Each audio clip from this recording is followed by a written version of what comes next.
for them this afternoon, but they trail at home to mid-table Crystal Palace by 1-0. Joe, we called it just as Milivojevic got on the ball. Pepe Reina didn't know whether to stay on his line or to come. It caused uncertainty in the Aston Villa back line, and it was just a really, really sloppy goal. But a great start for Crystal Palace. They have got the capability, Joe, of being dominant by set plays, and it's a good start for them. Terrible for Aston Villa. And Sean, as a man who's managed, of course, yourself and such an experienced player and played at a number of high-profile clubs across your career, the defending from Aston Villa, Pepe Reina gets blocked off. They are checking this, actually, VAR, for a possible handball against Sakho, and the question is, did it go in off it? It looks like that's gone in off his shoulder, Sean Derry, to me. What do you think, having a look at the replay? I share that view as well, Joe. I don't think it was a clear header. I really don't. Mamadou Sakho's won the aerial battle, but it's not hit his head. It's gone off his shoulder in my eyes. It should stand. I think it must do as well. It quite clearly comes off the shoulder of Sakho. Reina nowhere, the goalkeeper blocked off at the near post and went down. And Martin Atkinson getting the message from the VAR, Jonathan Moss, and he has signalled that the ball has come off the shoulder of Sakho, and the goal has been disallowed for handball. Now, goodness me, that is a surprise, because to me that looked like it firmly came off the shoulder of Sakho, but the VAR has decided that that has come off the upper arm of the Crystal Palace defender. So the goal is ruled out, and it's still 0-0, Sean Derry. Well, what a stroke of luck that is for Aston Villa. From the angle we have, Joe, that's a clear goal for me. I mean, this is where VAR really infuriates you. You know, the lack of consistency. It's incredible, it really is. Mamadou Sakho, in my eyes, he probably should have connected with his head, but he didn't. It definitely came off the shoulder. I just find some of these decisions baffling, and we've seen a lot of them of late. But what a let-off for Aston Villa. I mean, Dean Smith was looking at his coaching staff thinking, it's another occasion where we've let ourselves down by a set play, but they've got off it. Well, the defending was dreadful.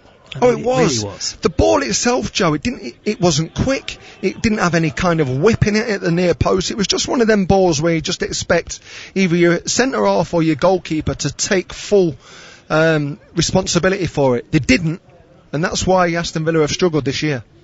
So Aston Villa 0, Crystal Palace 0 on Premier League Live. We've had less than 10 minutes, but already some VAR controversy. Mamadou Sakho thought that he'd got his first Crystal Palace goal since November 2017. It would only have been his second ever goal for the club in any competition, but ruled out.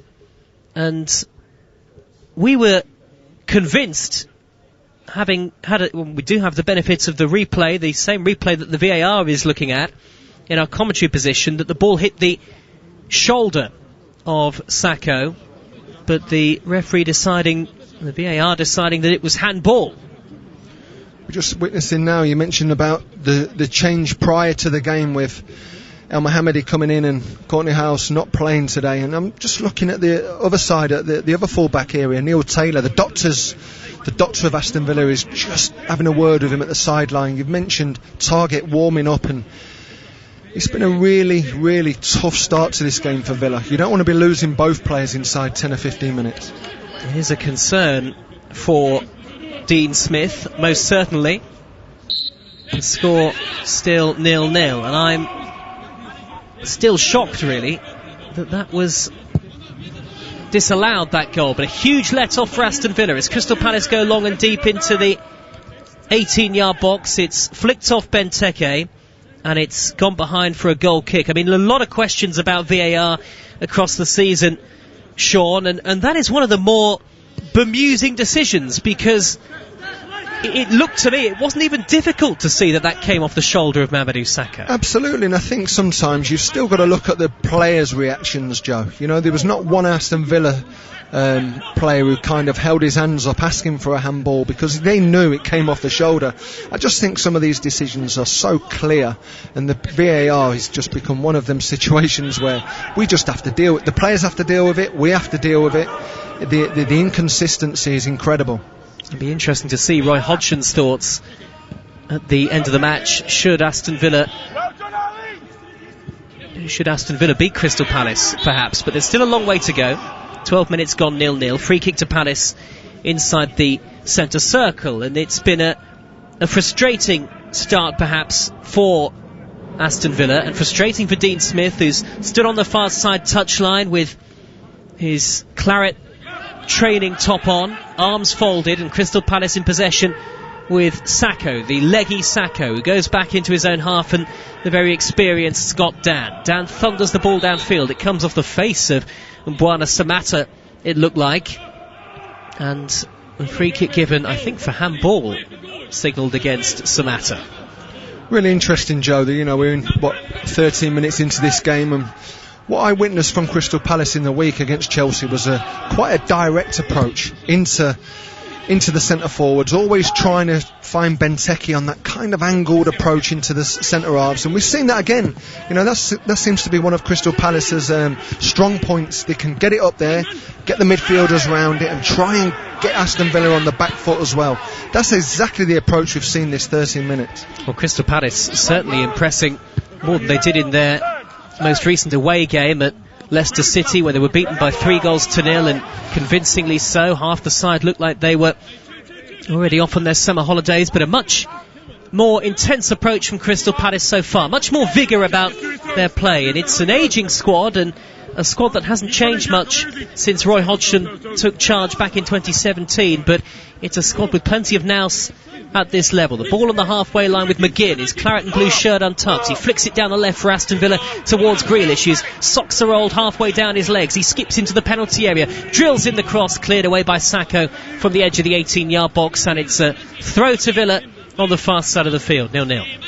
Good little bit of play there by Jack Grealish on the left-hand side. We know he likes to find them little pockets, just in that little 10 position, when he can get out wide and he can isolate defenders. He's a fantastic player 1v1. Far side of the field is Taylor. Taylor infield with the pass towards Harahan. It's smuggled away, only half cleared though by Milivojevic. And now Douglas Luiz twisting and turning on the far side, and he's tripped by Zaha. And it's a free kick to Aston Villa in that left wing position. Very dangerous position as well, as they look to potentially test Vicente Guaita for the first time in the match. And Villa are going to have to do that. Douglas Luiz there, he just found himself, we know he's predominantly a holding midfielder who just sits in front of the back four, but he's going to have to jump on second balls because Crystal Palace are very good at picking them up in the midfield. It's 0-0 on Premier League Live, and Harahan is over the ball, left with the edge of the 18-yard box, left-footed to the near post, cleared away by Kouyaté this time, and the two set-piece opportunities that Aston Villa have had so far have come to very little. In fact, both free kicks they've had have not beaten the first man. And that disappoints you, Joe, doesn't it? If you're a centre-half and you've found your way inside the 18-yard box for an opportunity to score, all you want is a chance. Here comes MacArthur for Crystal Palace. He flicks it wide to Zaha. Zaha on the corner of the penalty area. Oh, that's a looping cross. It's miles overhit. Van Aanholt will do well to keep it in play. And he can't, Sean Derry, but it's, as you said, a desperately frustrating start to the match for Aston Villa, albeit it could be worse for them, of course. It could be, absolutely. They've had two set plays where they've not missed out that first man, like you've said. They've conceded and obviously got away with one. Now 15 minutes into the game, can they just find a little bit of this game where they can take control, especially in the midfield? They've got good ball playing midfielders as well. They've not scored in their last three matches, as Taylor knocks the ball down the left hand side. Grealish hares after it. Samatta in the middle. Grealish from the dead ball line, ball into the near post, well gathered by Guaita inside the 6-yard area, and it's 0-0 with 16 minutes gone. Well, he's made two careering runs behind the fullbacks there, Jack. We know that he's going to be playing in them little pockets, I've said that before, but in behind Ward at that right back is an area, if he can get in there, he's up against Dan, and if he can face Dan inside the 18-yard box, there's a big problem for Crystal Palace.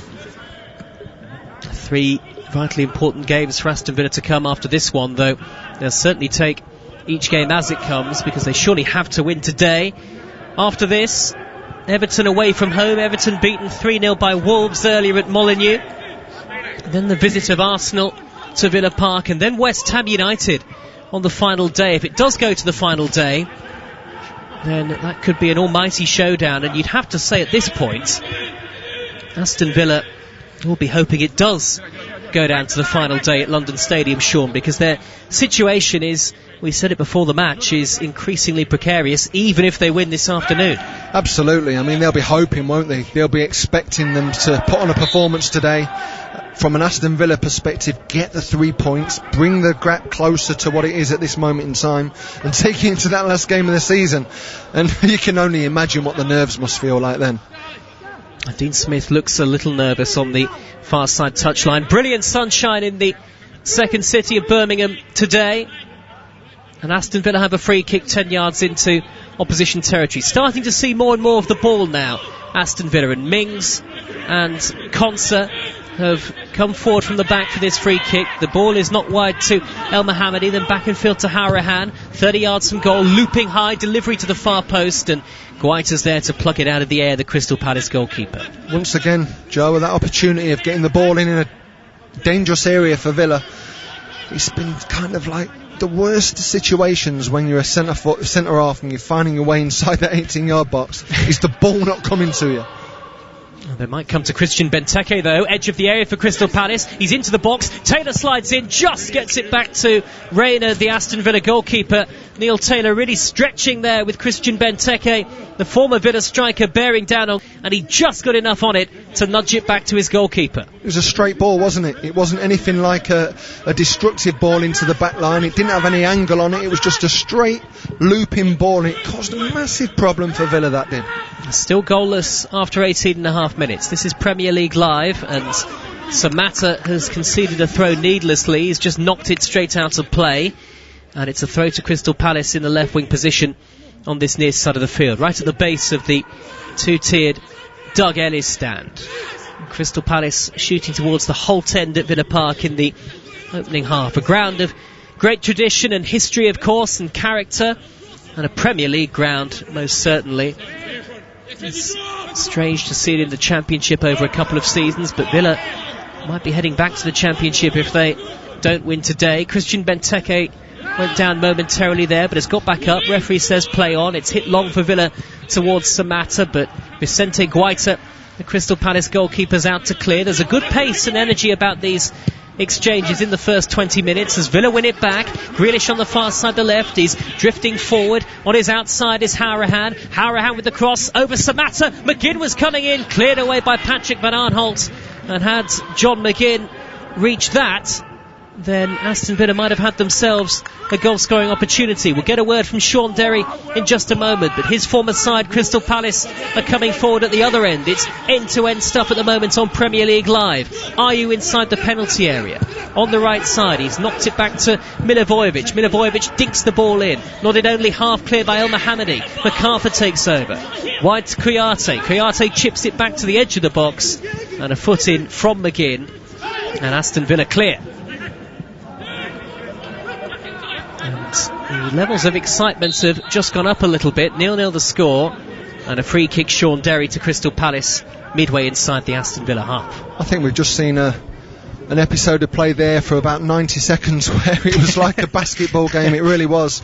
It was a great little ball into the 18-yard box. I'm watching Jack Grealish.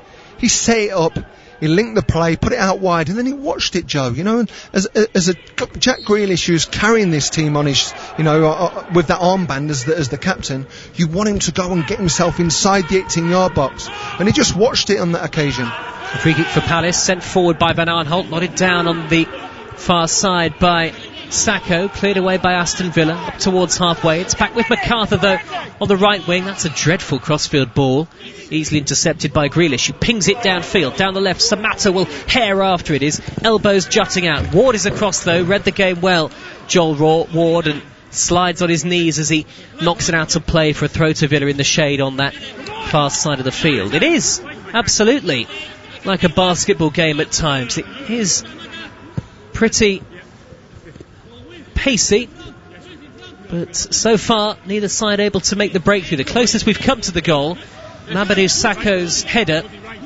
controversially ruled out by VAR for handball. We thought it clearly hit the shoulder of Sacco rather than the arm.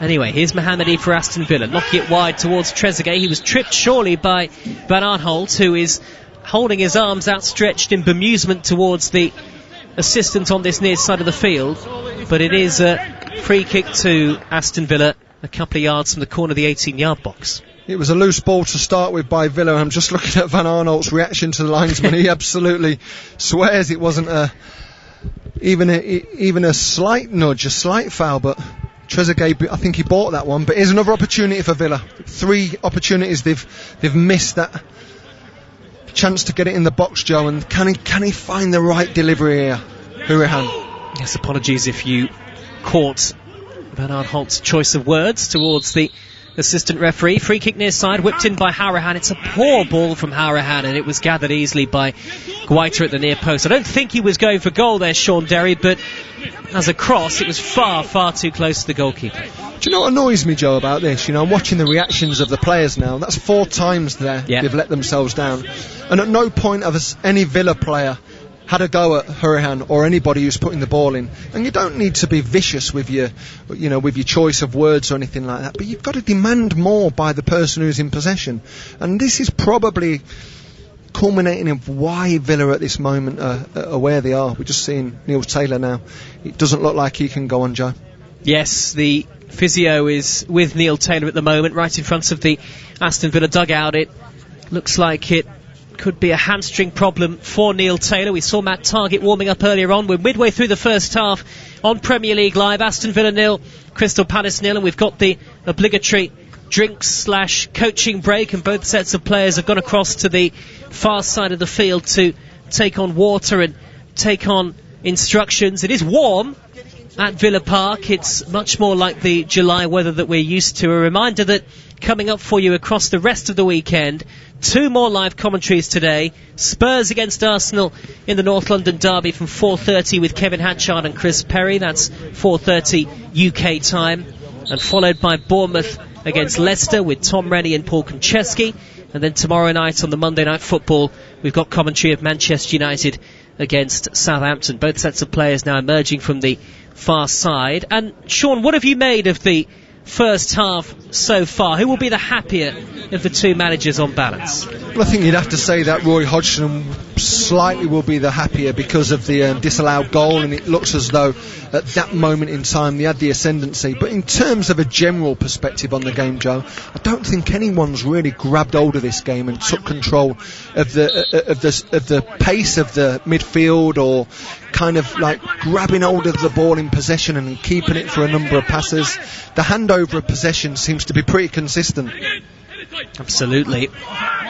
Aston Villa, as things stand, having to do some defending because Zaha's marauding into the penalty area, the angle tight, but Konsa came across and just shrugged aside Wilfried Zaha. And then there are afters between the Crystal Palace man and Tyrone Mings, and several players from both sides now getting involved, and Zaha and Mings have had to be separated. It was all pretty innocuous initially and looked to have come out of nothing, and now Sakho is getting involved with Mings, and he's got to be careful. There are words being exchanged, and Sakho and Mings threatening to get physical there, and Martin Atkinson suddenly, Sean Derry, has a flashpoint to deal with from something that looked like absolutely nothing at all. He's calling over Mings and both captains Grealish and Milivojevic, and I wonder what punishment the referee will allocate here, because really it looked such an uneventful piece of play. Zaha protesting towards the referee, and now there are smiles exchanged of sorts between Mings and Zaha, but that was all rather unnecessary, and it looks like a booking apiece, Sean Derry. Well, it always baffles me when you get situations like this, Joe, where in the heat of the moment, you know, you're kind of at each other's throats, and then suddenly it realises you're going to get a yellow card here, and then the smiles come out. And that's what we've just seen.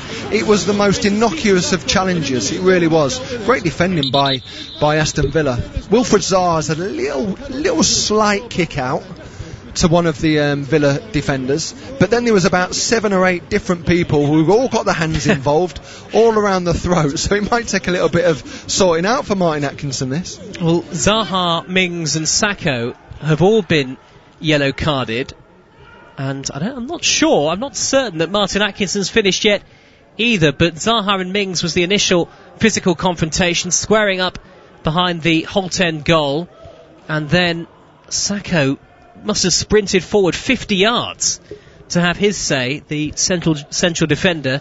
I think Martin Atkinson has now defused a very unnecessary situation, and it's 0-0 with 27 minutes gone. You have to say that it's not been a game high on quality so far. Aston Villa, as things stand, desperately battling to avoid relegation from the Premier League. As things stand, they'd be 6 points from safety, but with just 3 games to go. And Crystal Palace sitting very much in mid-table. I think what you're expecting, Joe, is, of course, these are highly charged games, especially when you've got relegation facing you, like Villa have. What you want from a manager's perspective is you want your quality players to be quality in possession. And I look at Jack Grealish and I look at John McGinn, and I think they've got quality in possession. And you want a little bit more from them.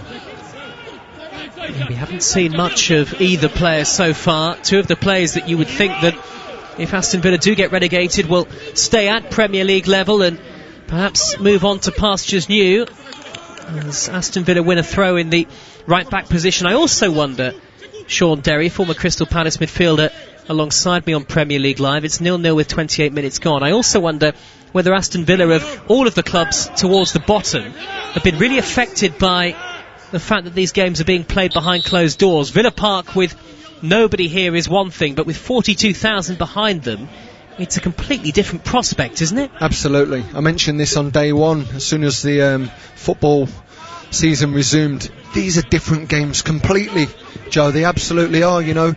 When I was playing, I always found the extra 10% when the fans were getting right behind us. It just happens, it's natural. These are tuned into playing in front of people. And when it becomes so quiet, and a lot of lethargic performances I've seen from a number of players, not just the Villa players, but it just seems like the game doesn't get going until the last 30 minutes. Well, here come Aston Villa with half an hour gone, or just under half an hour gone here.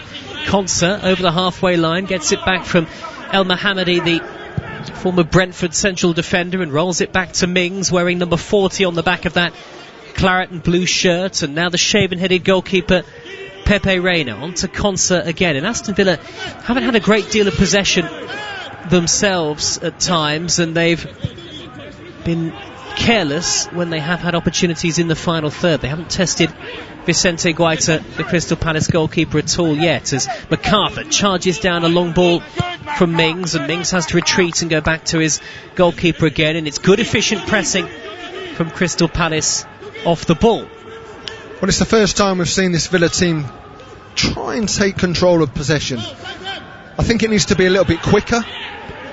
As El Mohammadi crosses from the right, and it's headed over by Mbwana Samatta. That's the best chance of the game for Villa, right on cue as well.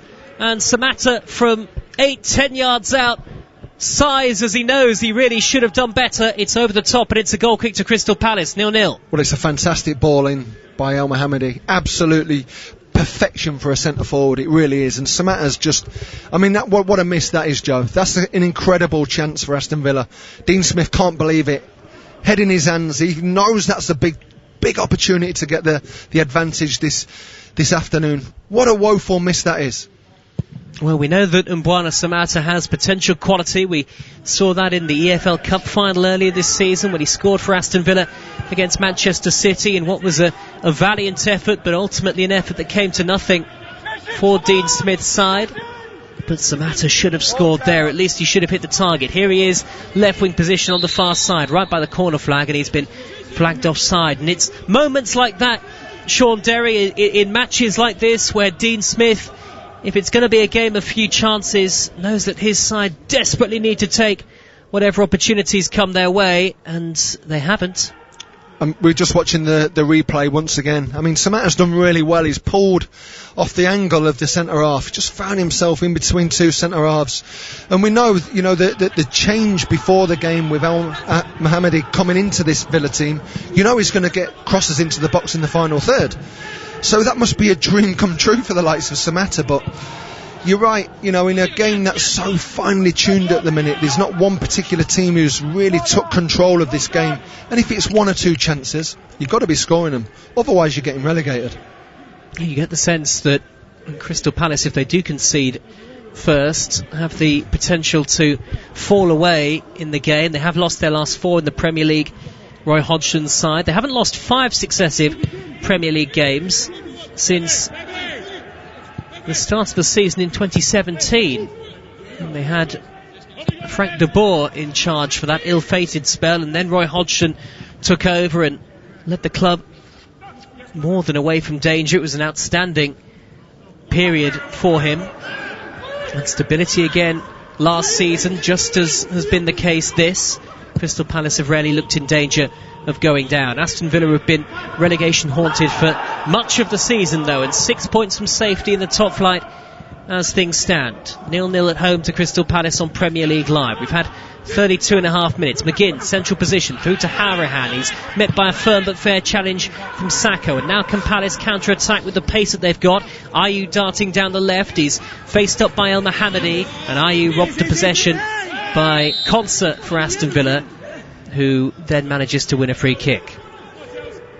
It's turned into one of them games, Joe, hasn't it? Where, once again, no particular teams took control of this last 5 or 10 minutes.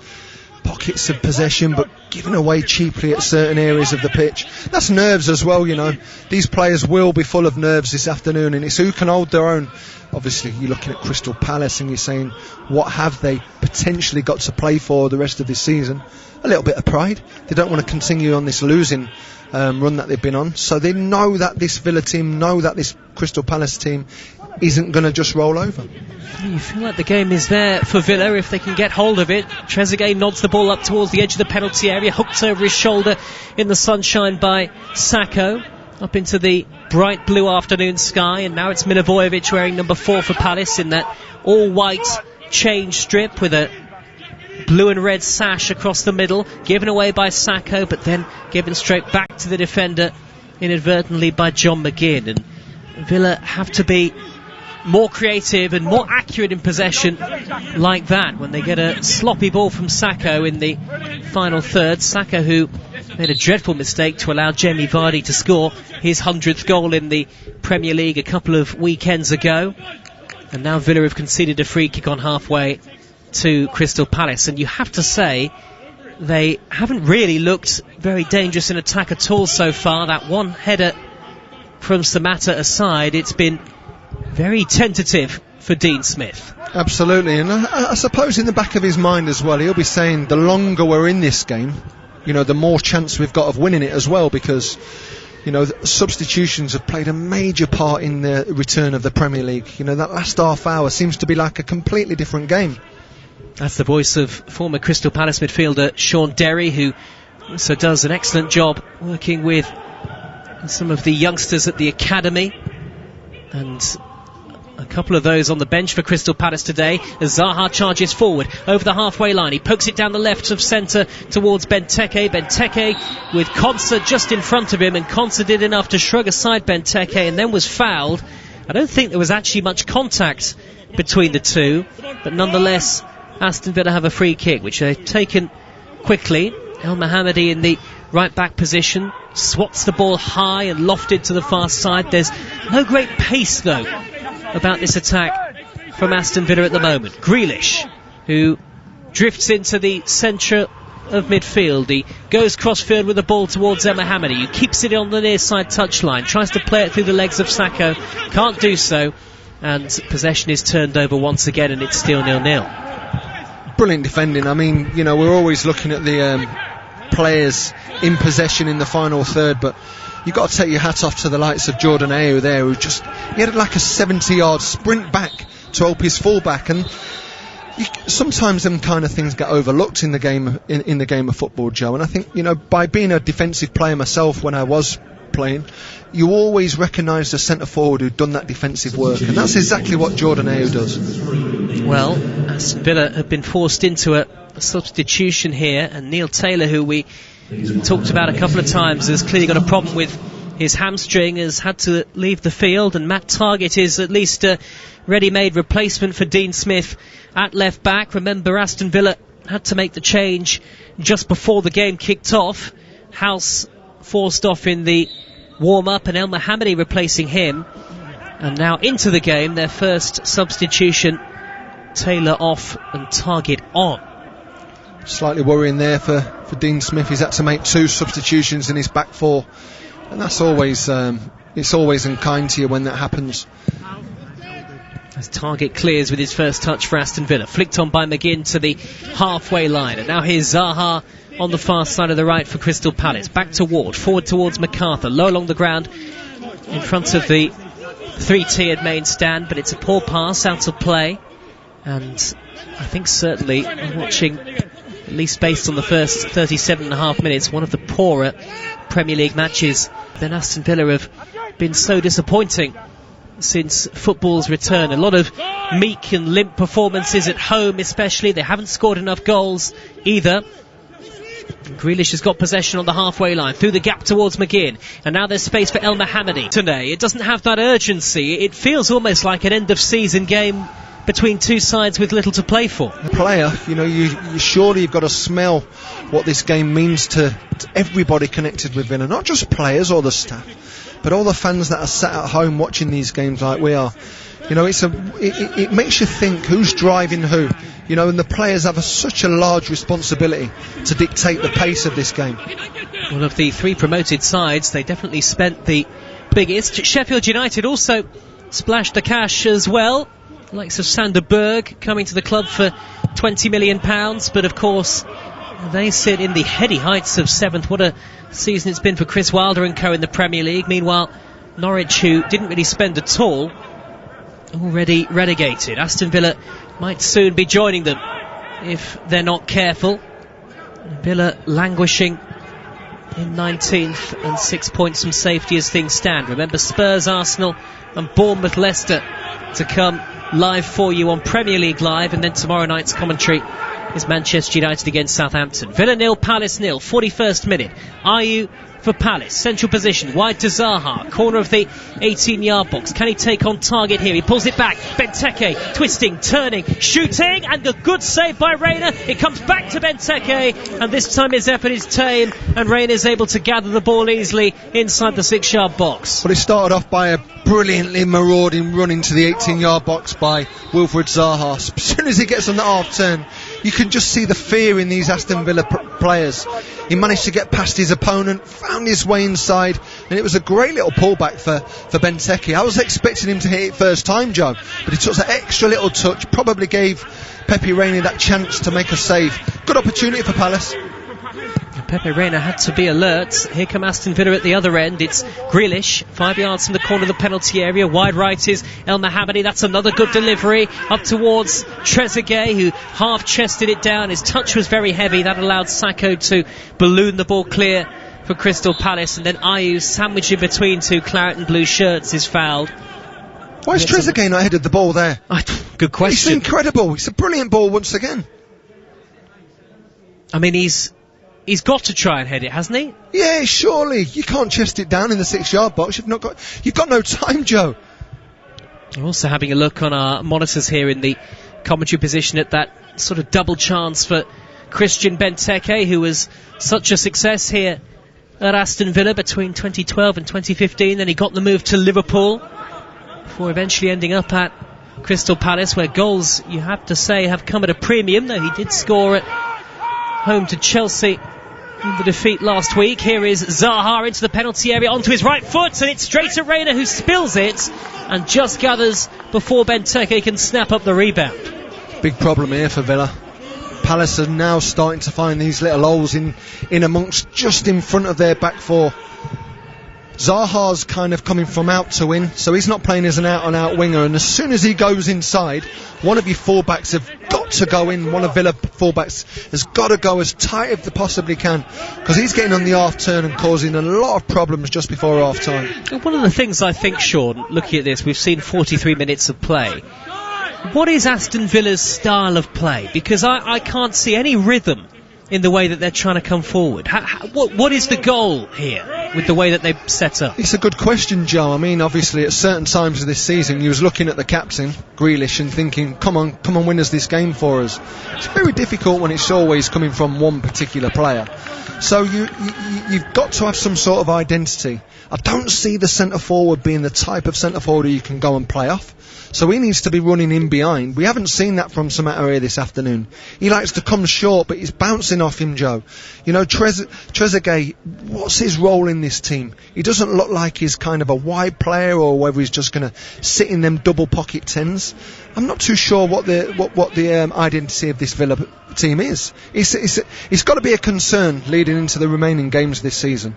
It certainly does, and there is very little time for Aston Villa to work things out. They surely have to win today. It's still 0-0. Of course, mathematically, if they don't win today, they'll still be in the hunt, but they would be 6 points from safety with 3 games to go, and the odds very much not in their favour. We're in the final 30 seconds of normal time at the end of a relatively dull first half, you have to say. Villa 0, Palace 0 on Premier League Live. Free kick to Palace, taken quickly down the left. MacArthur with the cross, diving header away by Douglas Luiz. He's barely been on the ball in the lack of quality, just at certain areas. Just seen there for Crystal Palace, Joel Ward got in a great little position. You don't really have to pick a person out in wide areas. Just got to put it into an area as a fullback. It's the contrast, isn't it, between Aston Villa side who are desperate for points and perhaps being afflicted by nerves, and a Palace side who know that they've done the job for another season in the Premier League. They're going to be safe and perhaps a little more relaxed, but with that comes its own dangers of maybe a lack of concentration and a lack of hunger at times. The hunger is there from Crystal Palace, I think that's for sure, but maybe that sharpness in the final third at times hasn't been there either. It's 0-0. We've had 2 minutes of the 5 added at the end of the first half. Here comes El Mohammadi, who's probably been Villa's best player. Good ball in towards the penalty spot, and Trezeguet. It's hammered away though for Crystal Palace by Scott Dan, up and out towards the near side of the field. Kept in by El Mohammadi, who whips the ball all the way back to the halfway line, and Tyrone Mings nudges it on to Douglas Luiz, and now Grealish, 10 yards from the corner of the penalty area on the Villa left. He goes down, tripped by Kouyate after a couple of step-overs, and it's a Villa free kick, and now a chance, Sean Derry, perhaps, for them to get one of these set pieces right. Yeah, important moment for both teams now. Can Villa go and have a shot at goal, a head-on goal? Just won the free kick there, Jack Grealish. Just a late lunge there by... And has just booted the ball out of play. I don't know whether there is an injury to Patrick Van Aanholt, but who joined in the summer here at Aston Villa, one of the many summer signings, hadn't scored since the winner against Leicester in the EFL Cup semi-final back in January, but they won't care. Must be right on half time. No, they won't care, Joe. You're absolutely right. Doesn't matter how these goals come for Villa. Here with just over a quarter of an hour to play. Diagonal free kick sent into the edge of the area by Norton. Bidwell knocks it down. The offside flag has gone up against a Swansea player, and the danger passes for the time being for Leeds United. It's just an easy out, isn't it? No, it's a big switch of play there, and to be fair, Bidwell, you can't be offside. It was either him or Gahey there that was offside at the far end. You're looking right across the line. Just make sure you stay onside and you go and attack the ball. Still Stoke 2, Birmingham 0 in the other 1:30 kickoff in the Sky Bet Championship. And if things stay as they are, Stoke will go all the way up. They'll go above Birmingham, level on points but on a better goal difference, onto 49 points. And Michael O'Neill will be breathing a good deal easier, and Steve Spooner and Craig Gardner will be breathing anything but easy as Birmingham's terrible run continues. Ball's gone out of play for a Swansea goal kick away to our left hand side. I'm still waiting for Steve Cooper to see whether he wants to make any changes from the bench with less than 15 minutes to play. Leeds have already made those 2 switches at half time, bringing on Alioski and Hernandez. And whilst we've had plenty of endeavour and entertainment in the second half, still waiting to see Meslier. Well, Meslier was tested by Gallagher in the half, but that's the only save I can think of. Yeah, and in the second 45 with Bamford as well, wasn't it, the header? Freddie Woodman. That's very true. 1 save apiece in this second half, but it stays goalless. Now Brewster onside. Oh, backheels it superbly into Ayew. but then flicks it infield to Connor Roberts, tight to the touchline in front of Steve Cooper's technical area. Ayew keeps the ball away from Alioski. Good touch from Matt Grimes, works it through the eye of a needle to Connor Roberts, but then Roberts gives it away trying to play it in field, and Leeds have it back inside their own half with Click. Phillips immediately challenged by Conor Gallagher, but just had too much of a nibble at him, and the referee gave a free kick taken quickly. A fantastic play there from Swansea, and Conor Gallagher to react the way that he did, because Calvin Phillips, when he opens up, he can actually put it right out to the right hand side there, but Conor Gallagher was there, was strong in his challenge, and it was there to be won, but it was a free kick in the end. Oh, great little flick there. Little flick from Brewster around the corner to find Conor Gallagher. There's a wicket in the cricket, we'll check in with that in a moment, but here comes Swansea City trying to break the deadlock here on TalkSport 2 at the Liberty Stadium. Gallagher plays the ball down the left hand side, can Bidwell keep it in play? It's gone out of play for a corner kick, says Keith Stroud. What's that wicket in the cricket? Guy Swindles. Roston Chase has gone. Brilliant bowling from Jofra Archer. His third wicket. It was short, it was fast. Chase fended off, and Butler behind the stumps did the rest. 100 for 4 now. They still need another 100, the West Indies, to win this one. Thank you, Guy. Corner kick to Swansea City away to our right hand side. It's still 0-0 on TalkSport 2, your home of the EFL. And Gallagher just carefully spotting the ball down in the quadrant in the southeast corner. Again, a mass of players inside the 6-yard box. Meslier has come out and punched a few times under pressure in these instances. In it comes from Gallagher, and it's caught by Meslier inside his 6-yard box. Just what the doctor ordered.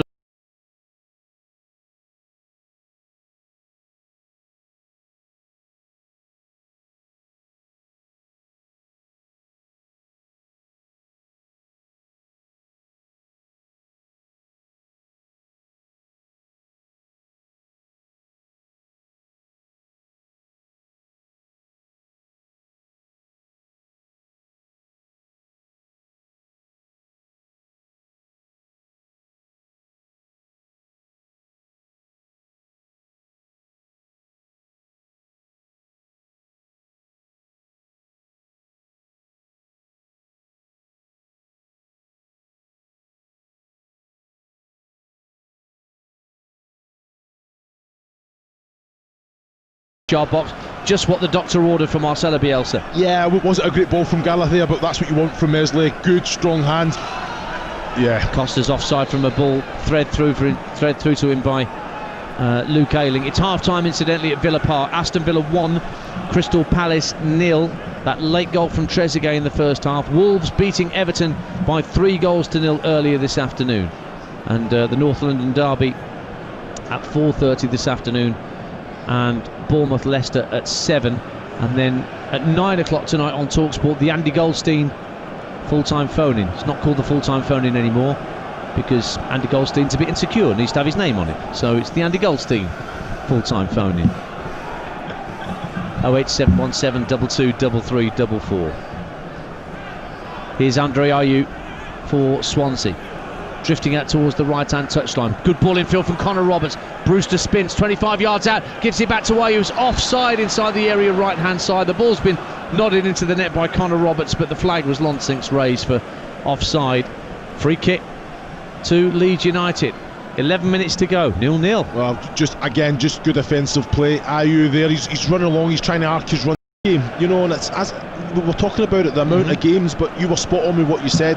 They've had those 5 games now, everyone's up to speed, match fitness should be there or thereabouts, so using the subs as frequently as you're allowed to, that'll probably kind of minimise as the games kind of progress. But again, you know what you're going to get with Wayne Routledge. A live alert for Brewster as well. He's been excellent. I think he's led the line. He's point, keeps the ball alive. He's linked up very well with Gallagher and Ayew. So it's just about Wayne Routledge. You know you're going to get pace, that movement, and he's got that close technical ability as well. So Wayne Routledge is on for these last 9 minutes plus added time. Out of contract at the end of the season. 1 or 2 in Swansea White are coming to the end of their deals, like Van der Horn, who's here, Routledge, who I just mentioned, and Kyle Norton, who's out there. Norton, as I speak, lost the ball forward to Ayew. Alioski beats him to the punch and heads it out for a throw-in. to Swansea inside the Leeds half of the field. 8.5 minutes of normal time to go. Norton with the throw, looking for Routledge, but White gets in front of him. Harrison flicks it forward for Leeds up to halfway. In steps Cabango. Norton and Cabango now trying to combine to get the ball back into the Leeds half with a bit of head tennis. And then Patrick Bamford too strong on Connor Roberts, who does a couple of extra rolls to further convince the referee that that's a free kick. Maybe I do Bamford a disservice by saying he's not into the physical side of things, because he's got involved just as much as anybody else has today. Yeah, you know that about Patrick Bamford, for the fact that he probably Big John Terry and the rest of the Villa coaching staff standing just behind him. I bet he can't wait to get his players in at half-time. Dean Smith, we've had well over the 5 minutes allotted stoppage time, but we're just waiting because of this potential injury to Patrick Van Aanholt. And Sean, you talk about potential moments, changing seasons and important moments in relegation battles. I just wonder whether we'll be talking about that disallowed goal for Mamadou Sakho early on when Crystal Palace thought they'd taken the lead. It's a good point, Joe. You need a little bit of luck as well. You know, when you're fighting for your lives at the bottom of the Premier League, and I've been there, you know, in previous clubs where you just need a little bit of luck, a referee's decision, a little bit of magic by one of your players, or you know, a dogged performance, and that's what Villa have had this afternoon. They certainly have. As the half-time whistle blows, it's a massive boost for Dean Smith's side. They lead by a goal to nil at the break. Trezeguet, the right man at the far post, to tap home after Conor Harahan's lovely left-footed free kick from the opposite side of the field. That's a rare moment of quality in a game that has been sorely lacking for the most part. Crystal Palace, though, will feel that they were wrongly denied the chance to go in front early on. Sakho heading home from a free kick, the goal we thought wrongly disallowed by VAR for handball. But at the break on Premier League Live, it's Aston Villa 1, Crystal Palace 0. Kick off your Sportsmat Sunday with TalkSport's latest super signing, Johnny Owen. Join critically acclaimed filmmaker and actor Johnny Owen for a brand new show dedicated to the culture of football. From retro terrace fashion, great red card, oh dear, yeah, and classic fan anthems. What a hit! To iconic films and game-changing books. It's a thunderous belter! Join Johnny Owen and co-host Mark Webster for a celebration of the cultural power of the beautiful game. That could be the winner! The unbeatable new weekend lineup just got better. Johnny Owen and Friends. Big moment! Tomorrow morning from 9 on TalkSport. Inject some high-octane, explosive entertainment into the post-apocalyptic wasteland that is your average Sunday. The warm-up with Mad Max Rushton on TalkSport. Actually, I'm not mad, just a bit tired. He's the rebel weekend warrior, chained to the wheel of a souped-up juggernaut of sporting confrontation. Actually, it's just a normal city car, 1.6 automatic. 2 hours of fuel-injected football fury that never runs out of gas, guts, or glory. Guys. Wheel spinning through the blasted badlands of your weekend like a demonic convoy from hell. He clearly hasn't heard the show, has he? The warm-up belongs to the Mad Max Rushton. This morning from 11 on Talk. Tomorrow morning from 10 on Talk Sport.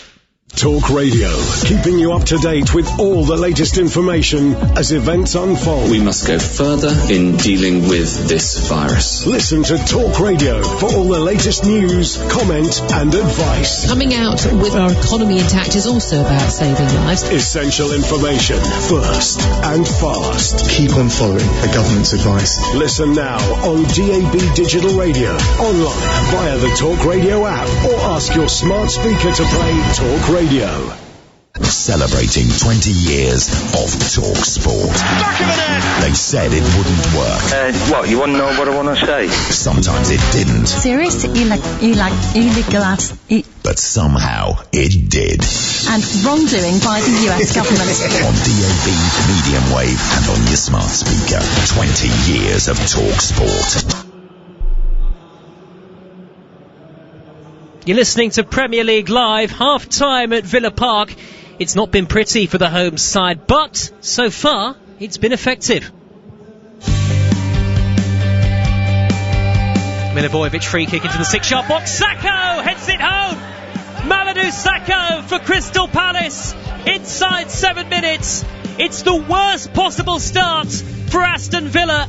A rare goal for Mamadou Sakho. Pepe Reina didn't know whether to stay on his line or to come. It caused uncertainty. They are checking this, actually, VAR, for a possible handball against Sakho. And the question is, did it go in off it? It looks like that's gone in off his shoulder, Sean Derry, to me. What do you think, having a look at the replay? I share that view as well. The goal has been disallowed for handball.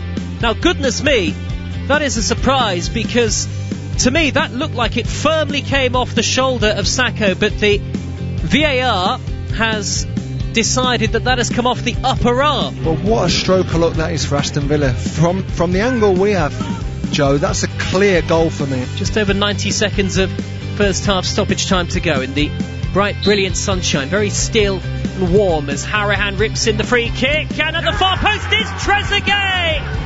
And Aston Villa leads, and what a vital goal that is from Trezeguet, their most important goal of the season so far, and maybe, just maybe, Aston Villa still alive and kicking in the Premier League. In first half stoppage time they lead, Aston Villa 1, Crystal Palace 0. And that's how the score remains at the break at Villa Park. A must-win match for Aston Villa. As things stand, they'll be just 4 points clear, 4 points from safety in the Premier League against mid-table Crystal Palace, who feel that they should have been ahead before Trezeguet scored what has proven to be the game's opening goal. Sean Derry, what did you make of the first half, former Crystal Palace midfielder? Well, I thought it was a poor performance in terms of both teams. I don't really look at both teams grabbing hold of this game. We know what it means to be a Aston Villa player. You don't want to be getting relegated out of this Premier League, but they didn't look as if they was at the races, Joe. They really didn't, up until the last 30 seconds of the game, where they had that little bit of quality. Fantastic set play by Conor Hourihane and a wonderful finish by Trezeguet. But in terms of Crystal Palace, I mean, I can't believe the goal wasn't given. Even now, looking at the replay now, it was a definite goal by Mamadou Sakho. It didn't hit his arm. I just feel it's such one of them things we've seen so often this season. Inconsistency. Yes, it's another nightmare moment for VAR. Just briefly ahead of the second half, Dean Smith will take whatever sort of win he can get, won't he? If it's another 45 minutes like that and they keep a rare clean sheet and hold on to this lead, he'll take it. Wow, as a manager, how your team talks change over the course of 30 seconds. It really is a situation where he would have been really worried for the performance that his team have given, and he would have probably gone in there and asking a little bit more from his players, or probably a lot more. But now they've got that goal, now they've got the advantage of the 1-0. I don't want to see any of these teams sit on the back foot. Of course, Palace need to come out. It might just suit Villa. Sean Derry, thank you very much indeed for now. The former Leeds QPR and Crystal Palace midfielder Sean Derry with me for commentary. The second half of Aston Villa against Crystal Palace. Villa leading by a goal to nil. On the way very shortly. Once we're done, we'll be straight off to North London for the big game of the weekend, the North London derby, Spurs-Arsenal. Let's hear from both managers now, Mikel Arteta and first Jose Mourinho. There is a rivalry that probably some of the players of both sides, they don't understand very well. Some do, some don't.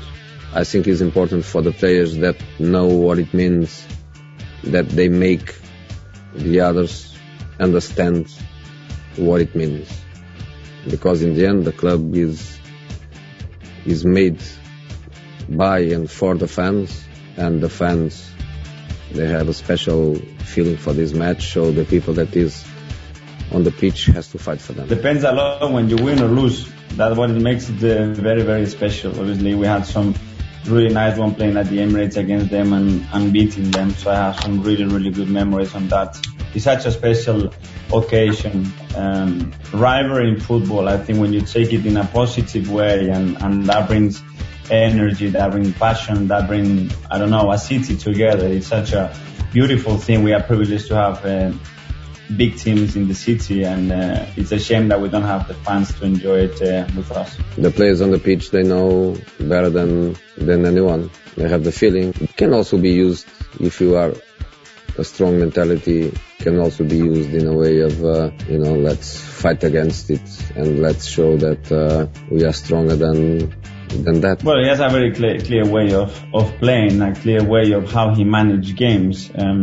I think clean sheets obviously are a big thing that he wants to do, but his teams, don't forget, they always score a lot of goals, and they've been really successful, and they've been able to win titles because of that as well. I think in a long period they have a lot of injuries, so he hasn't had the chance to be consistent as well with his team, and that's a big disadvantage that they have. And I know that he's done it. I know people have worked with him, and he always finds a way to be successful, and I'm sure he will do it again. It's a massive match to come, and it's going to be live for you on Premier League Live. Spurs against Arsenal, the first North London derby to be played at the new Tottenham Hotspur Stadium, albeit of course behind closed doors. Quick word from Sean Derry ahead of that game. Sean, both sides most certainly in transition, but do you make Arsenal, given their recent run and Tottenham's recent poor form, slight favourites? Yeah, I do, absolutely, Joe, I do. I think this time spent looking at both squads for both managers, viewing the results that have come out of this lockdown, I'm looking at the Arsenal team saying you're probably going to be favourites here this afternoon. Oh, it'll be interesting. It'll be live with us on Premier League Live. Kevin Hatchard and Chris Perry, your commentary team. That's followed by Bournemouth against Leicester with Tom Rennie and Paul Konchesky. Second half from Villa Park. Coming up next, Villa 1, Crystal Palace 0. It's still got plenty to go, this game, and you'll hear it all on Premier League Live.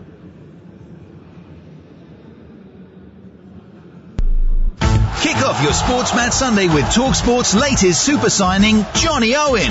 Join critically acclaimed filmmaker and actor Johnny Owen for a brand new show dedicated to the culture of football. From retro terrace fashion, Great red card, oh dear. Yeah. And classic fan anthems. What a hit! To iconic films and game-changing books. It's a thunderous belter! Join Johnny Owen and co-host Mark Webster for a celebration of the cultural power of the beautiful game. That could be the winner! The unbeatable new weekend lineup just got better. Johnny Owen and Friends. Big.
Yellow-clad Guaita inside his 6-yard box. Bright sunshine and very warm here at Villa Park as Guaita thunders it downfield, but Crystal Palace haven't started yet in this second half, and it's collected easily by Mings. As things stand, Aston Villa moving to within 4 points of Premier League safety. Remember their remaining fixtures.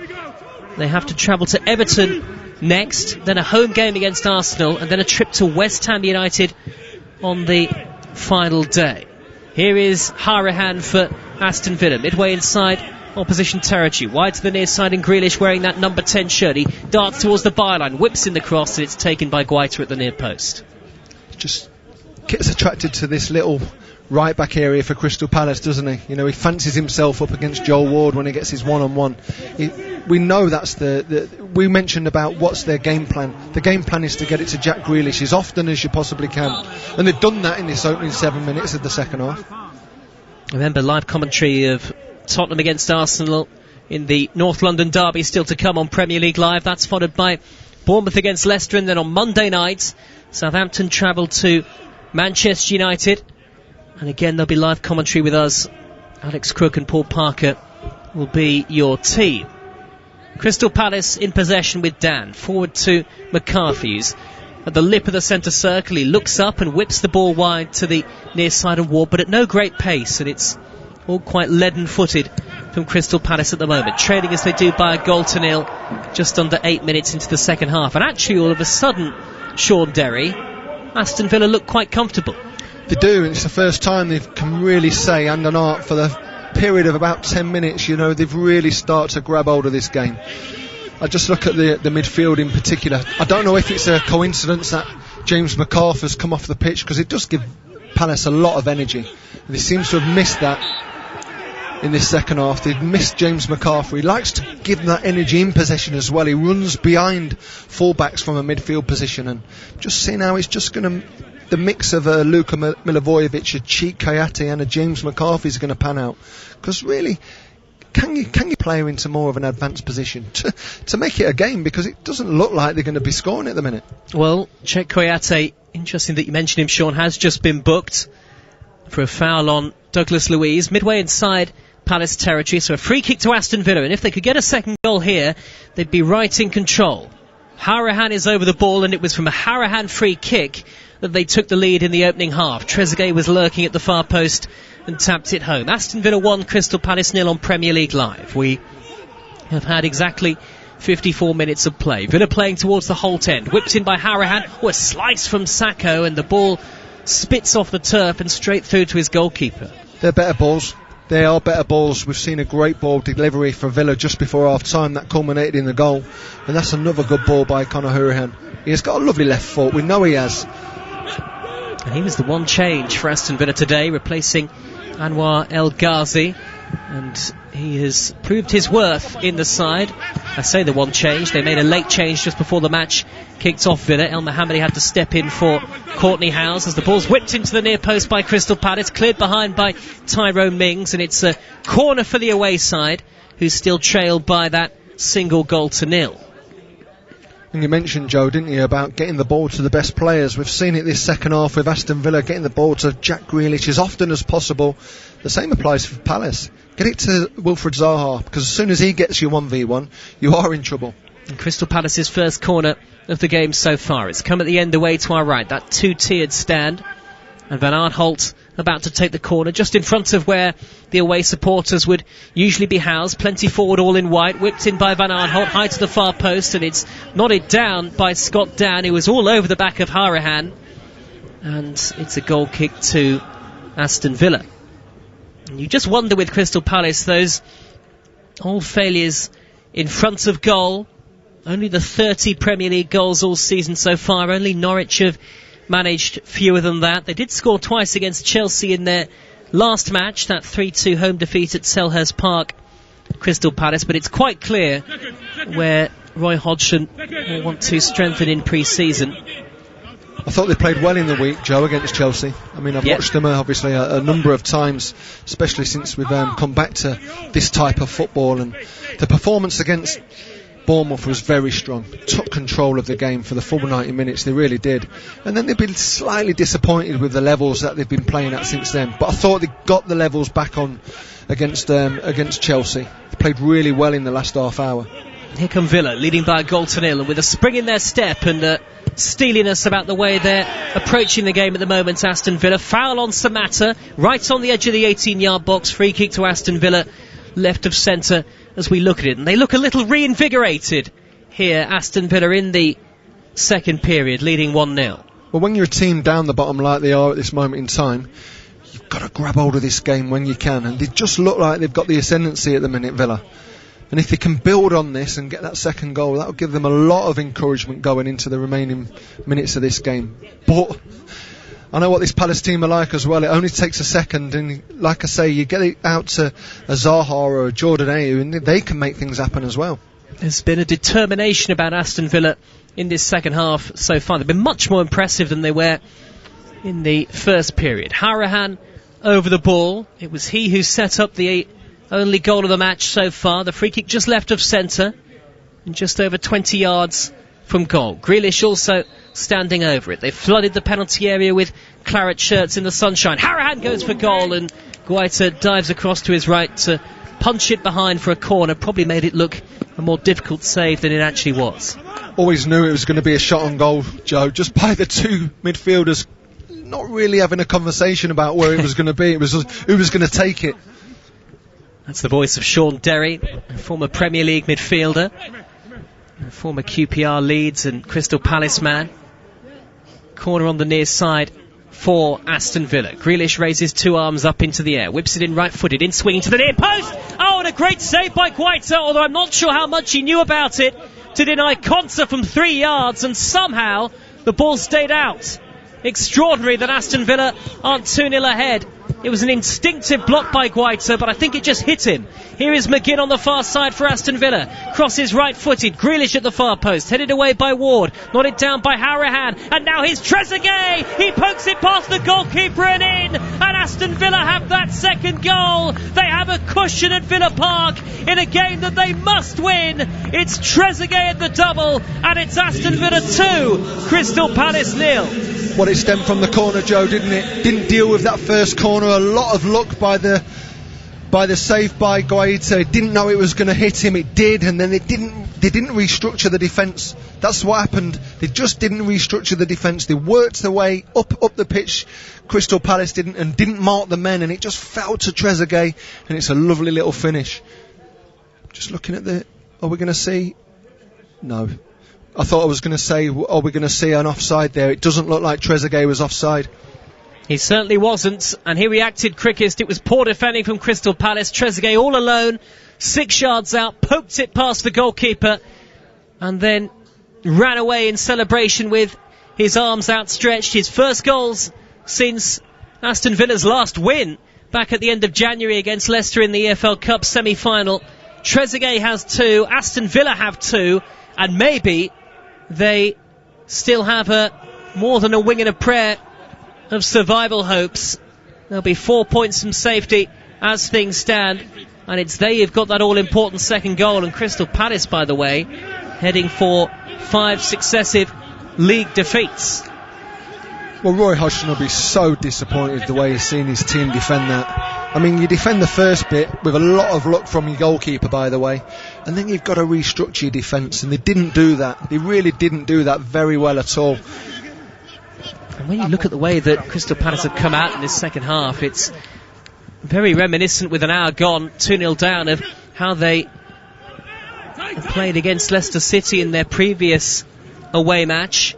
Here come Villa on the attack again. Trezeguet into the area on a hat-trick. He was at a very tight angle, but nobody was really up with him, and he went for goal off balance, and the ball squirmed through easily into the gloves of Vicente Guaita. Well, Roy Hodgson will be looking for some sort of response by his team for the last half an hour or so. He's made the substitution at half-time with James McCarthy coming on for James McArthur, and it doesn't look like they've really found any sort of kind of impact of this second half. Well, it is worth saying that they don't exactly have an easy run of remaining games, Crystal Palace. Not that they are worried about relegation. They're 12 points clear of the drop zone, whatever happens today. But Manchester United at home, Wolves away, and then Spurs at home still to come. It's hardly a run of fixtures that suggests that their poor run is going to come to an end before the end of the season. As I say, they're looking at 5 straight defeats for the first time in the Premier League since August to September of 2017, right at the start of Roy Hodgson's time at the club. Here come Aston Villa 2-0 up. Grealish left-hand side, midway into opposition territory. They look like they could score more, Villa. Grealish trying to set up target down the left, cleared away by Ward, out of play for a throw. And there may yet be more opportunities and more goals in this game for Aston Villa, who will probably be desperate for a clean sheet. They've kept the joint fewest number of those in the Premier League this season, just 5, along with Bournemouth and Norwich. Bournemouth, who play later against Leicester, and we'll have full commentary of that. Harahan, 25 yards out, lines up a shot, and a great save by Guaita, who had to stretch to tip it wide to his left-hand side. The ball squirmed up into the air off his gloves and just spiralled beyond the post. And it's a corner to Aston Villa, who lead by 2-0. It could so easily have been 3. Well, Palace are very much on the back foot here, aren't they, Joe? They've come out this second half. They don't look like the team that ended that first half. It's all Aston Villa. Brilliant response from Dean Smith's men. Just how important that first goal just before half-time proved to be for Villa.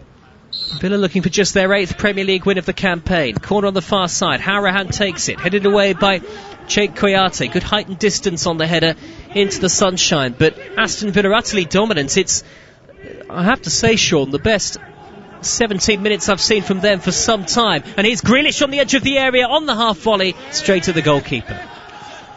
Yeah, you're absolutely right. You know, this 17 minutes that Villa have played this second half, it's exactly what a manager wants to see from his team that are fighting for their lives, you know, fighting for Premier League survival. Didn't look like that team in the first half, didn't look like that team that wanted to be in for the fighting type of performance. Look how quick they are now to the second balls. The quickest to every ball, but here come Crystal Palace, who are going to make a double change very shortly. Zaha tried to spray it cross field, he's given it away, and now Douglas Luiz surging forward. It's 3 against 2 in Villa's favour. Wide left is Samatta into the penalty area, angle tight. Samatta waits, tries a cross. Did that come off the arm of Scott Dan? No, say the officials. And Guaita, the Palace goalkeeper, will thump it clear. Aston Villa 2, Crystal Palace 0. Good little break there by Villa. I was expecting a shot at least from Samatta. He found his way just on the shoulder of the Palace defender, and I thought the first touch let him down. He didn't really want to take himself into a goal scoring opportunity. Still hope for Aston Villa in this Premier League season. They'd still be 4 points from safety with 3 games to go, but this might just give them the jolt of confidence that they desperately need. Still, though, a long way to go. We haven't yet reached the midway point of the second half. And the referee just signalling across to the near side now. We're watching a replay of that cross from Samatta. And it quite clearly, Sean Derry, former Crystal Palace midfielder, hits the hand of Scott Dan. It did. It did, absolutely. Dean Smith's absolutely furious on the sideline. Look at him.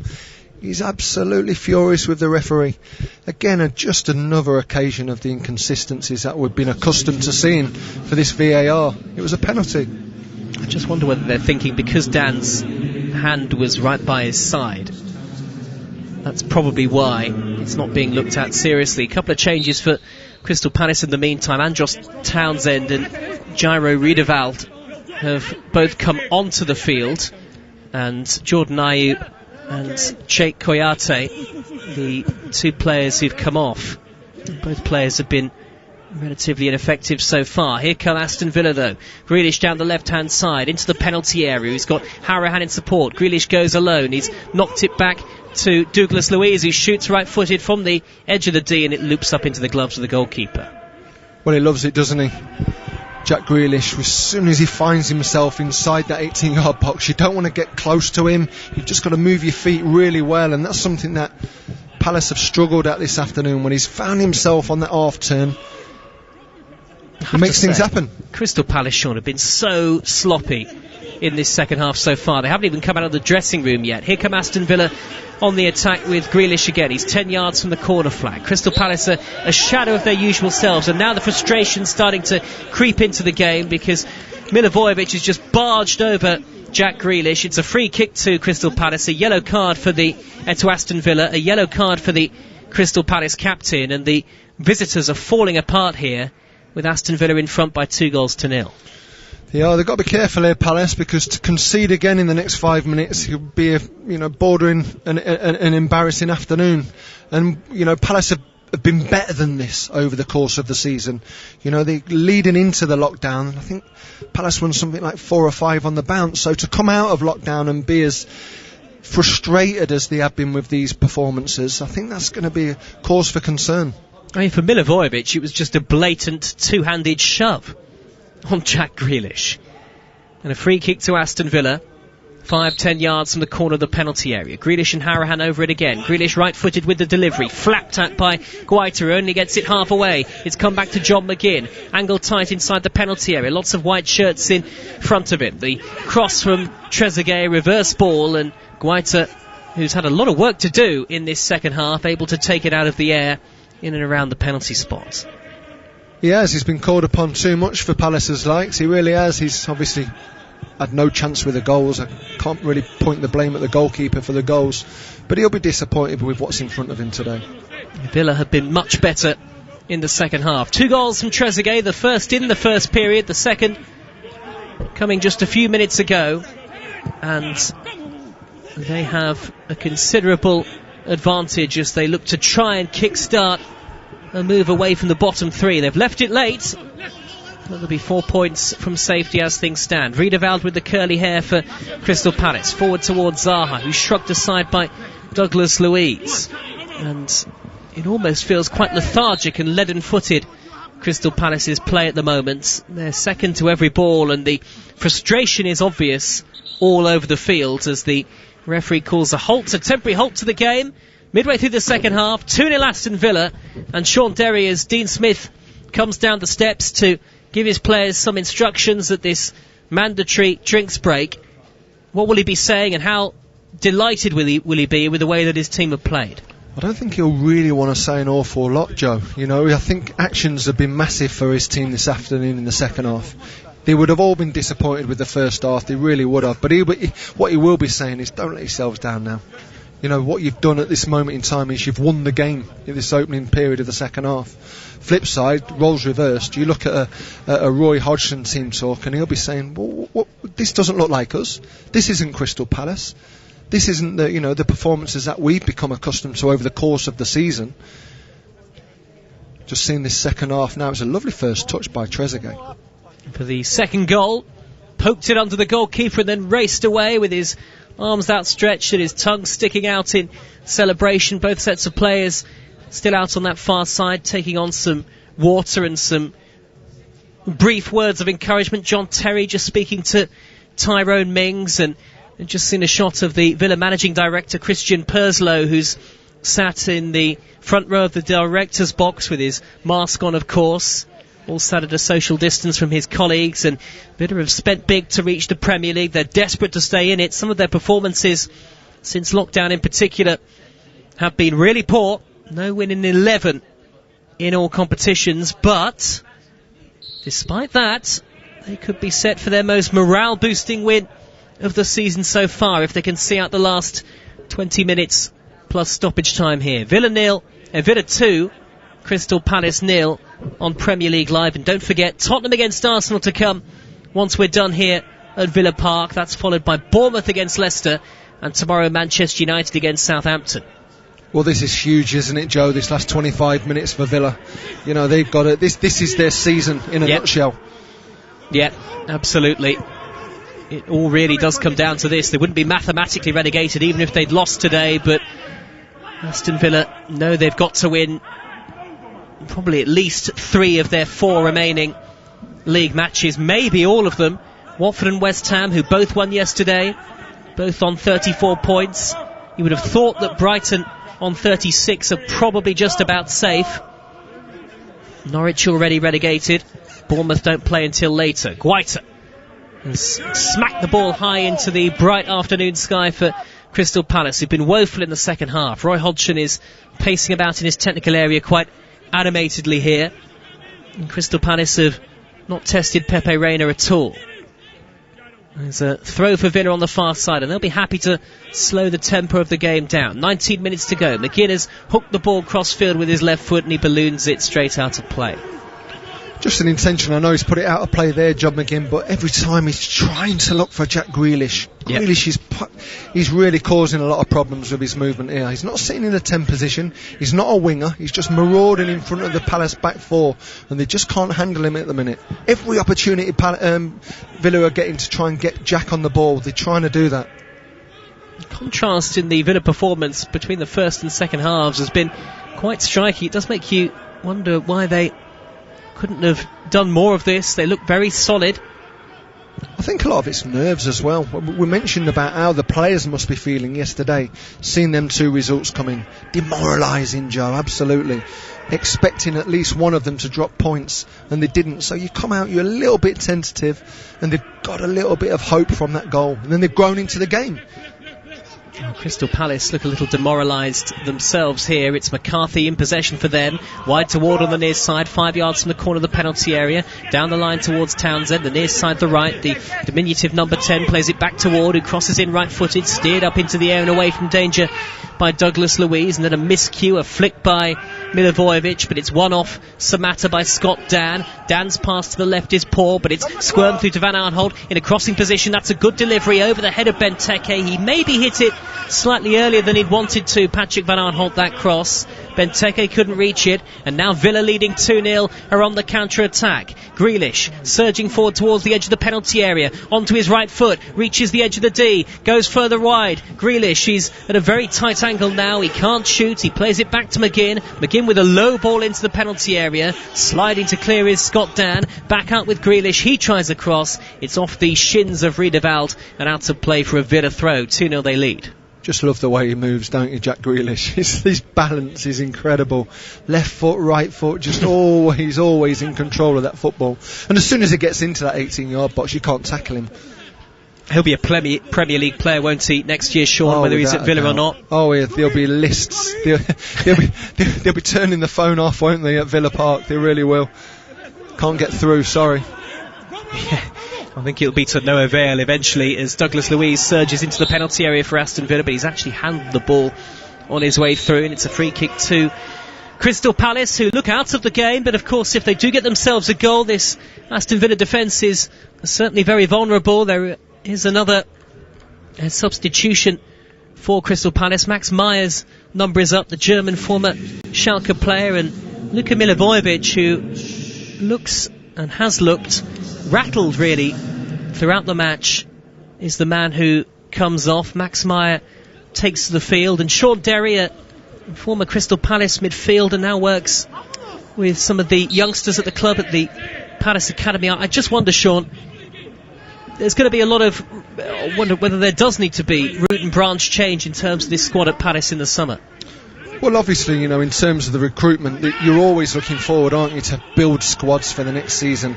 And that happens whether you've had a fantastic season or a disappointment season, or one in between, which is what perhaps Crystal Palace have had this year. And you never stand still. No football club should ever stand still. You'll see the changes made by Liverpool as well. Oh, here's Van Aanholt into the penalty area, angle tight. Van Aanholt shoots, denied by Reina.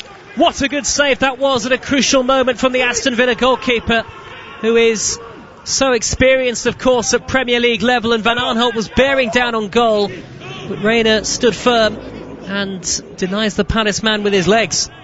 God, what a save that is. What a save it could turn out to be as well, Joe.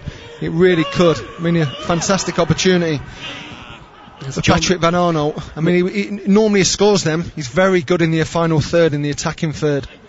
Absolutely, he is very much a rampaging fullback, and he probably should, as you say, Sean, have done better. Reina making the save with his legs. At the other end, McGinn's tame shot easily saved by Vicente Guaita, and now there's a foul on Tyrone Mings, a shove in the back from Christian Benteke, and an Aston Villa free kick by the corner flag.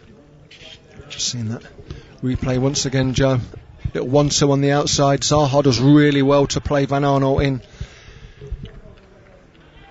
It's a good save by Pepe Reina. Really stands up well. Doesn't commit himself too early. Yep, and he's stuck out a leg to deny Patrick Van Aanholt. Aston Villa now just 14 minutes away from their first victory since January, and just their 6th Premier League clean sheet of the season. Their goal drought, or their mini goal drought, is over. They hadn't scored in 3 league matches prior to this afternoon, but 2 from Trezeguet, and 2-0 they lead. And the sky's a little more overcast momentarily at Villa Park, and all around a sea of empty seats, claret and blue. Are the usual banners that are attached to the seats in places here at Villa Park. Usually such a vibrant and atmospheric ground. Wilfried Zaha has won a free kick for Crystal Palace on the far side of the field there left at the base of the main stand, close to the tunnel. And here is Zaha in the left wing position. Bright lime green boots. Good ball in towards Riedewald, and Townsend will collect it at the far post into the 6-yard box. Whips it across. Benteke gets his head to it. He should have left it for Scott Dann, who was lurking just behind him. Christian Benteke was really stretching there against his former club. And I don't know whether he got the call from Scott Dann, but had he done so, the defender would have been in a much better position to nod the ball home. In the end, it's a goal kick to Villa. Well, it starts off with Andros Townsend. What a cross that is. I mean, it's literally falling on Scott Dann's head, and Christian Benteke's stretched thinking he can get the goal, but he's took a fantastic opportunity off Scott Dann there, and that would have really interesting for the last 13 or 14 minutes, because that was a goal. I wonder whether his mind was on scoring against his former side there more than anything else. Christian Benteke. Villa 2, Palace 0. Palace have been listless in the second half. Here comes Ward for them. A small improvement of sorts in the last couple of minutes. Just over 12 minutes plus stoppage time remaining here on Premier League Live as Townsend wins a free kick in the right wing position, middle of the Villa half. Remember, we've got Spurs against Arsenal to come once we're done here on Premier League Live. You're right, they've just livened up for the last 2 or 3 minutes, Palace, haven't they? 1 or 2 little opportunities, just seen the chance for Van Arnold and then the Benteke chance there. Can they get a goal to make it really interesting? Van Arnold will whip in this free kick, left-footed, in swinging, floated high up towards the penalty spot, headed away by Mings, only half cleared. Dan puts it back in, a overhit cross. It's come back though to Van Arnold, right-hand edge of the area. He was all left foot and he couldn't get the cross beyond Trezeguet, who's darted forward to win a throw. He's done well there, Trezeguet, for his team. Didn't commit defensively and just took the ball into the opponent's half. Got his goals, he's worked hard in this second half. We didn't really see an awful lot of him up until the first goal, did we? But he seems to be finding his feet now.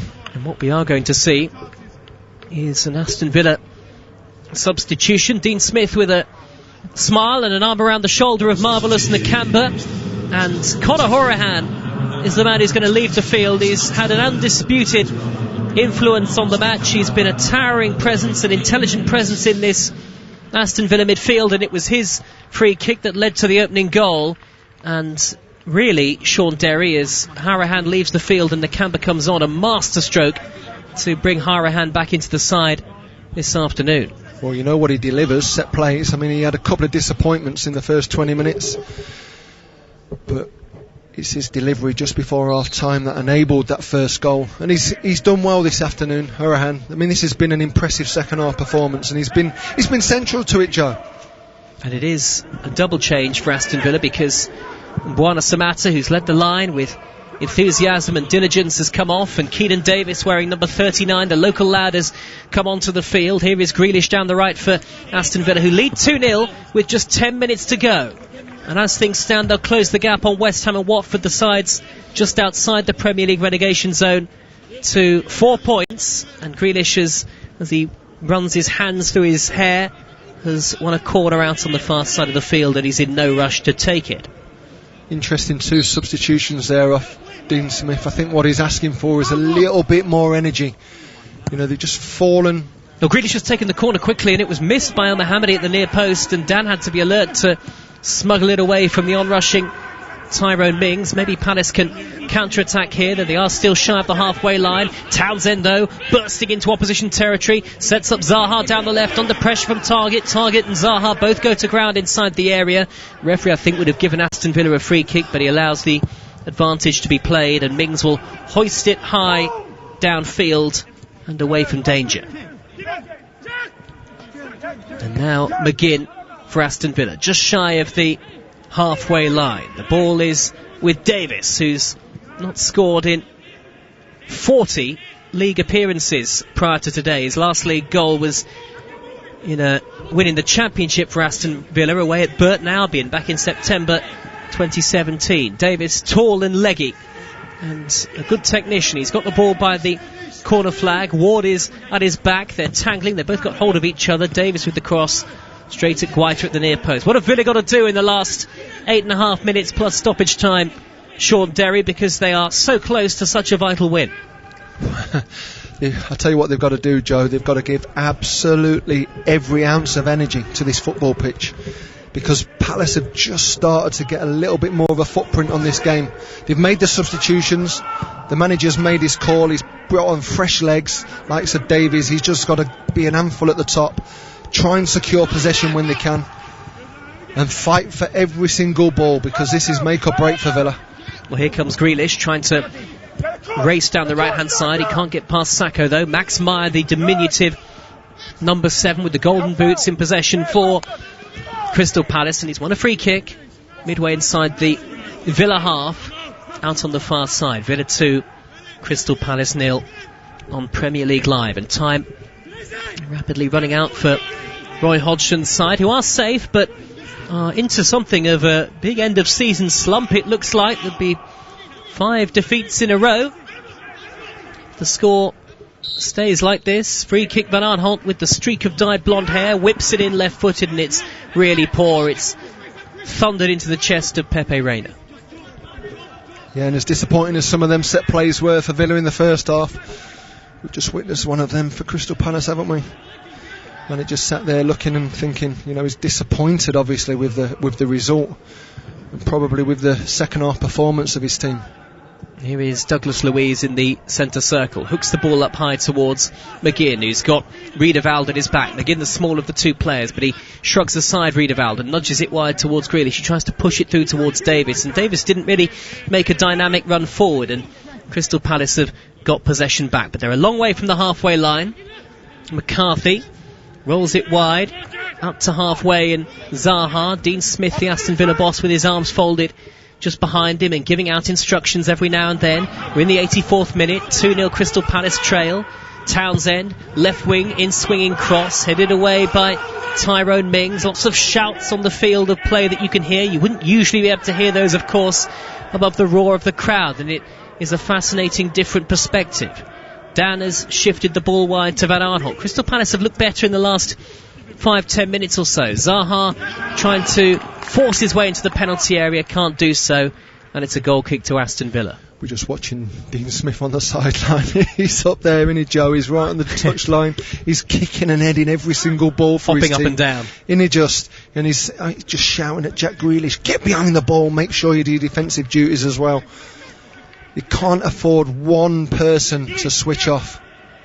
And of course, the relief for Aston Villa, if they do see out this victory, this potential victory, will soon turn to what's next, because they are far from safe. Whatever happens, even if they do win, 4 points from safety. Everton away, Arsenal at home, and then a trip to London Stadium to face West Ham on the final day.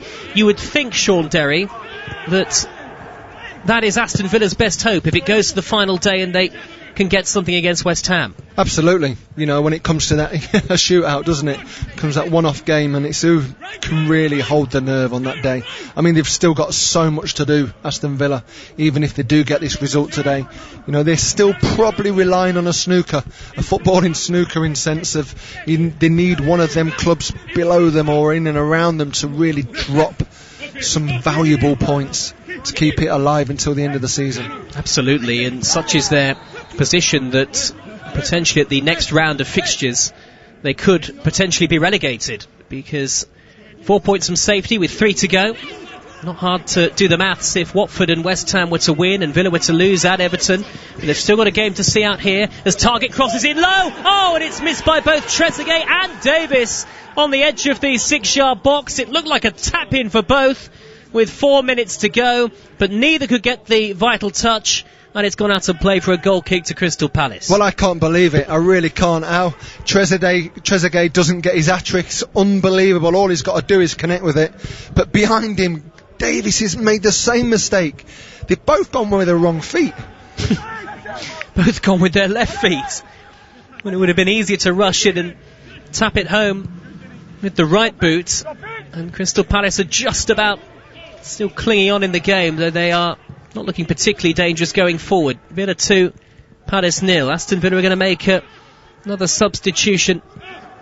It looks like in just a few moments. Sacco is just over the halfway line. He rolls the pass square to Dan. Dan out wide to the near side and Townsend. Remember, Tottenham against Arsenal in the North London derby to come once we're done here. Townsend on the right-hand side. Crosses high and deep, and Reina let it run to the far post. The Villa goalkeeper a little unsighted perhaps. He misjudged the flight of the ball, but Grealish will get there before a white shirt, and the Aston Villa captain has won a throw. And here comes the fourth change for Aston Villa. And remember, you can make these changes at 3 points in the game plus half time, and it's the 2-goal hero Trezeguet, the Egyptian, who has scored twice today, his first goal since January. He's going to go off, and Ahmed El Ghazi will come on. Well, he really has contributed for his team this afternoon, has he? Trezeguet, he'll be disappointed, mind, walking off. He should be collecting that hat-trick ball at the end of the 95 minutes. He just missed a great chance. But listen, he's got the goals that potentially could keep Aston Villa's season alive. So Anwar El Ghazi on for Aston Villa. And there's a throw to Crystal Palace deep inside Villa territory in the left wing position. It's right in front of the tunnel at Villa Park. But there are only 2 minutes to go, and the idea of Crystal Palace scoring twice in the time remaining. Of course, we do have stoppage time still left, but it doesn't seem a particularly distinct possibility unless they can get one of the 2 goals in the next few moments. Meyer has got it 10 yards from the corner flag. He's got Grealish, though, just in front of him. Villa looking very determined as they look to keep a rare clean sheet and hold on to this win. But Meyer's got it into the penalty area, onto his left foot. He's sandwiched in between 2 claret and blue shirts, and it's smuggled away by Douglas Luiz. And Grealish will pump it long downfield for El Ghazi. And El Ghazi on the edge of the area, onto his right foot. He can't get past Joel Ward. Defending really well there, Joel Ward. What a ball by Jack Grealish we've seen just there. 60-yard cross-field pass. Absolutely perfection, it really was. Grealish in the second half has been at his imperious best, but you have to say that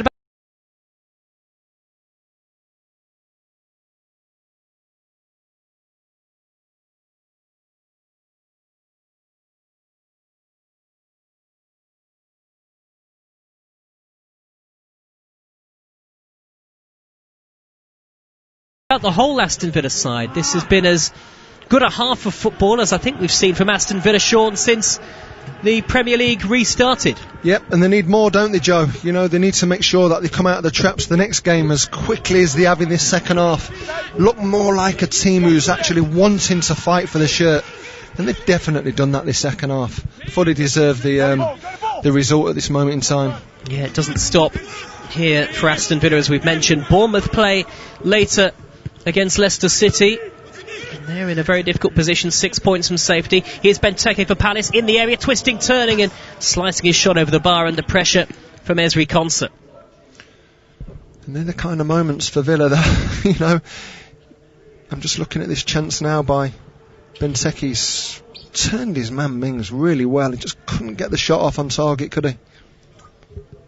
Yeah, he swiveled at pace, Christian Benteke, but the ball hitting the stanchion behind the goal. 5 minutes of added time at the end here at Villa Park. Aston Villa 2, Crystal Palace 0 on Premier League Live. We'll wrap up here once the final whistle's done, and then we'll be straight over for commentary of Tottenham against Arsenal with Kevin Hatchard and the former Spurs defender Chris Perry. And then that's followed by Bournemouth against Leicester City. That must-win match for Bournemouth, but it's of equal importance for Leicester in the race for Champions League football. Here is Riedewald for Crystal Palace, slip of the centre circle. Norwich already relegated this weekend. Aston Villa desperately hoping they won't be following them. They must hold on to the lead here, surely, if they're to have a realistic chance. Palace have won a free kick 15 yards from the edge of the area. Yellow card for Douglas Luiz. It's left of centre, and there's still 4 minutes of stoppage time to go. Turns out to be a good little foul there by Douglas Luiz. You know, he's Zaha just got himself in that little position once again, in between players, got on the half turn, and very dangerous. We see him score a goal from a similar position against Chelsea in the week. Got to defend this though, Aston Villa. This is important for them. Van Aanholt will take the free kick. Aston Villa closing in on a 6th clean sheet of the season and an 8th Premier League win of the campaign. Van Aanholt, left-footed, stands the ball up into the penalty area, and it's headed over by Christian Benteke. And it's just not going to be Crystal Palace's day, it looks like. No, it looks like it's going to be Aston Villa's day, doesn't it? And it started off with that situation with the VAR in that first 7 or 8 minutes of the game. A lot of luck by that decision. Still look back at that. Is that the most pivotal decision of this season for Aston Villa? You do wonder, don't you?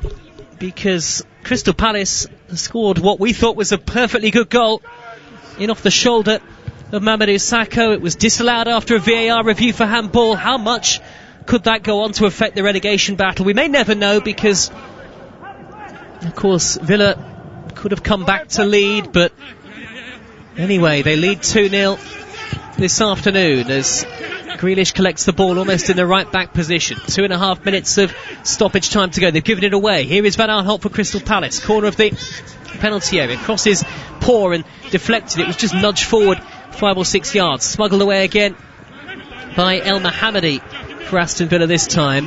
And now McGinn collects possession out on the right, and Aston Villa are in no great hurry to get forward. But suddenly Grealish has picked up the tempo. A couple of step overs as he marauds towards Davis. Davis robbed of possession by Riedewald. We've had nearly 3 of the 5 added minutes. Villa 2, Palace 0.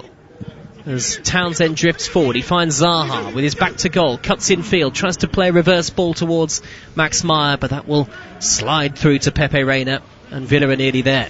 We're just looking at a little image of Douglas Luiz, sorry. He's played really well for Villa with his second half. He has. He's given them that little platform to play off. You know, he's took control of the ball.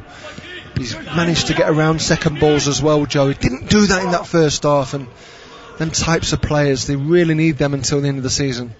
90 seconds to go, and the ball a long way from the Aston Villa goal. It's with Guaita, the Crystal Palace goalkeeper. It's going to be 5 defeats in a row for Crystal Palace, who are ending the season horribly, and as I mentioned earlier,